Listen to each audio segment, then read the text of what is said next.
Hello, everybody. Chris Smith here, and we're at the YNTAAY Minis. We're talking today a little bit about theater, the Tony Awards, and how theaters feed your soul, or at least it does mine, whether you're Broadway, the West End, regional theaters, small theaters.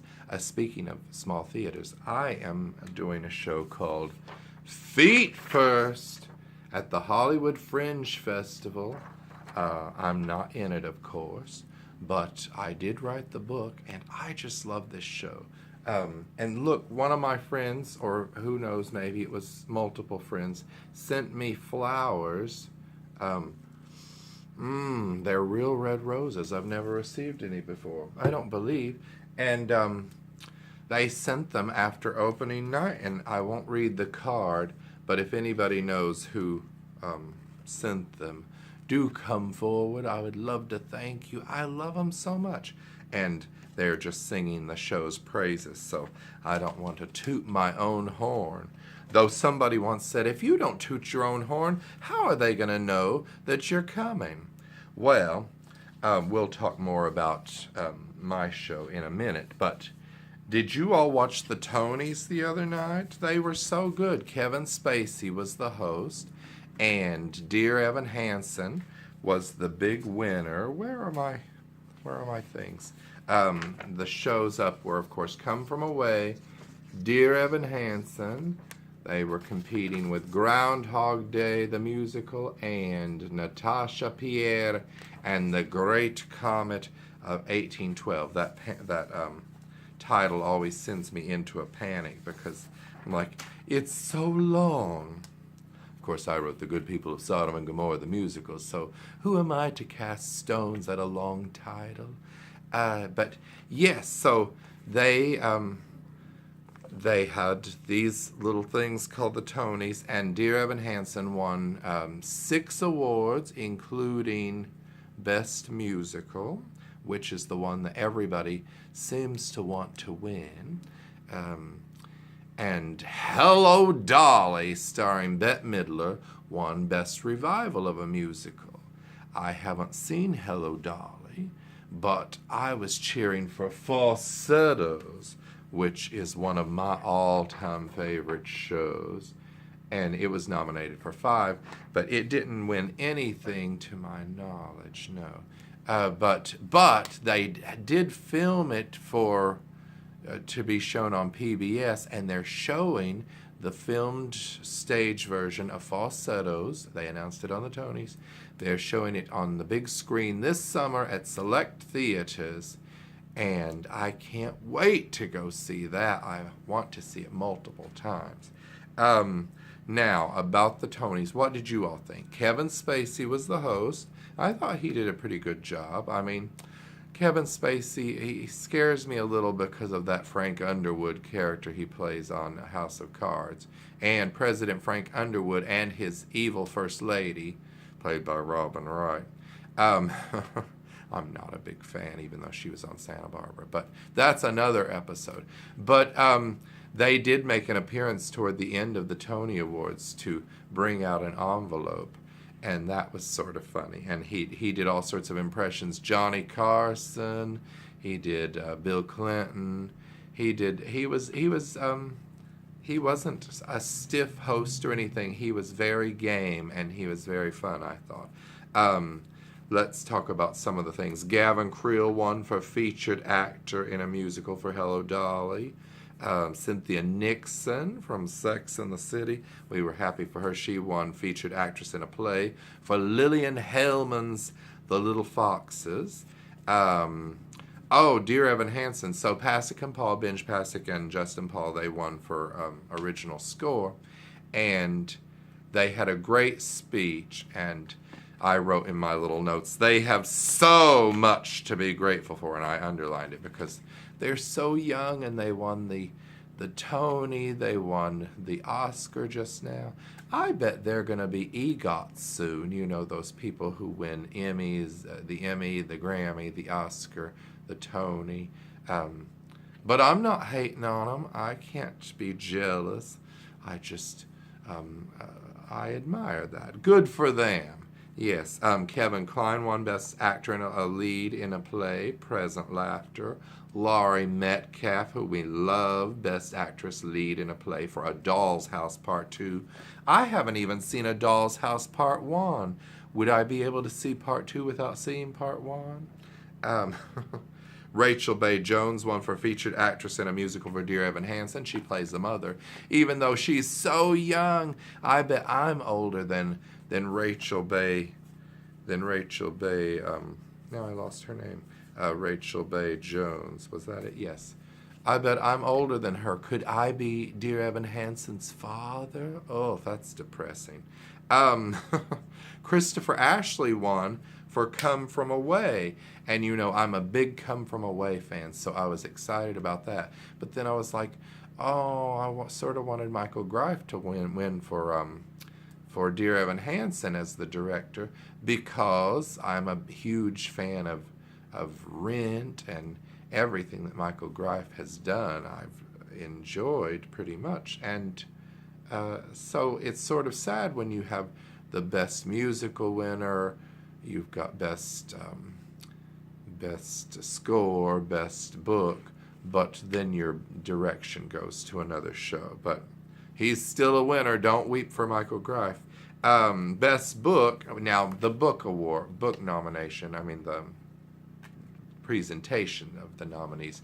Why is that not telecast? You know, I'm a book writer for the hit show Feet First at the Hollywood Fringe Festival and other shows, and book writers do not get to be televised anymore when they win, which is very sad. They still do it, of course, and then you can watch it online, but what does that tell you, us book writers? That what we do doesn't matter? It's very sad. But yeah, somebody's calling me, and so that distracted me, everybody. This little thing popped up on the screen with their number. Thank God you can't hear the ringing. But yes, so the book went to Stephen Levinson for Dear Evan Hansen, and I was excited to see that a book writer's name was on people's lips, because look at all the shows in the past. We don't remember who wrote books. I mean, us book writers probably do, but the average person is like, oh, we love Candor and Ebb, but they can't always tell you who wrote the book for their shows. Now, Best Choreography went to Andy Blankenbuehler for Bandstand. Soon I'm going to have some new posters hanging behind me, and Bandstand is going to be one of them, and Dear Evan Hansen, and I think I'm getting Amelie, because I love that whole red thing that Amelie had going on. I forget what else I'm ordering, but Best Revival of a Play was August Wilson's Jitney, and Best Play was Oslo. And oh, did you see when Jill Biden came out to introduce the cast of Bandstand when they were performing? Oh my goodness, she got a standing ovation, and it was so good to see Joe Biden in the audience, and those Bidens just so classy. But we're not here to talk about politics. Best Revival, like I said, went to Hello Dolly. Lead actor of a musical went to Ben Platt of Dear Evan Hansen, which we were delighted for him. I can't wait to see that. Lead actress in a musical went to Bette Midler and for Hello Dolly, and she was so funny. She talked and talked and talked, which you can't blame her. And the orchestra was trying to play her off, and she said, "Shut that crap off." And then there's a video of her backstage where she, you meet the press and everything, and you continue to talk about who you forgot and everything. And she talks for another 13 minutes in that. So try and watch that if you want.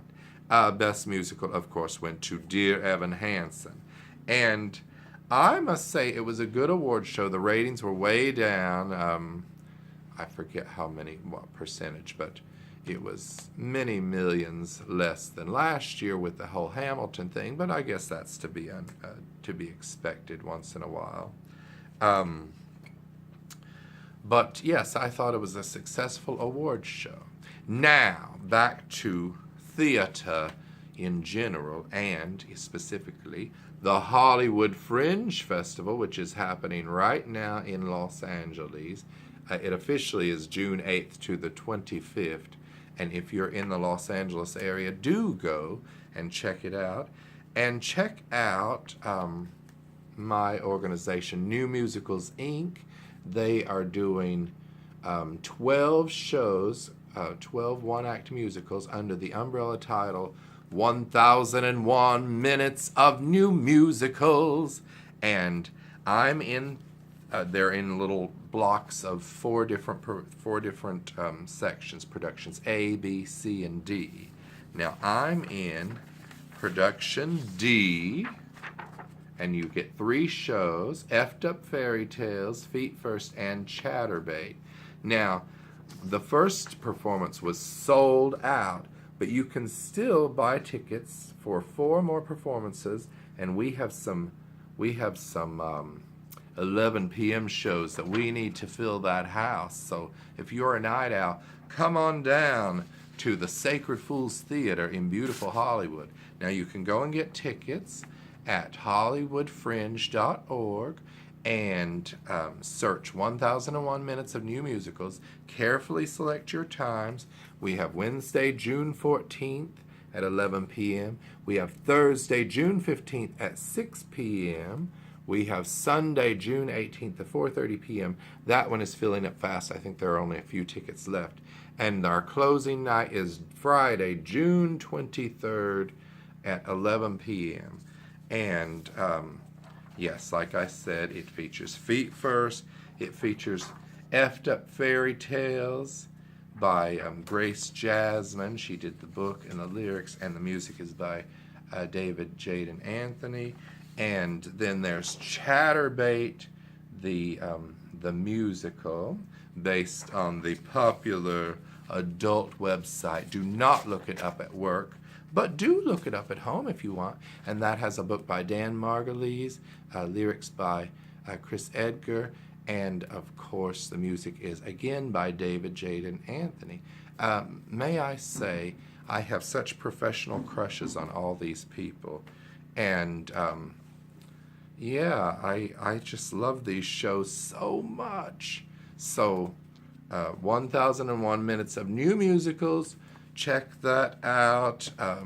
Go to NMI, that's for New Musicals Inc.org, and see what this organization does, because let me tell you, people, they have saved my life letting me write for theater. And here are different little cards for all the shows that are playing. And I don't have time to tell you all of them right now, because I see we only have seconds before my space runs out. Oh, it's flashing. Okay, goodbye, everybody, and thank you again, whoever sent me these beautiful roses. Goodbye. Ah.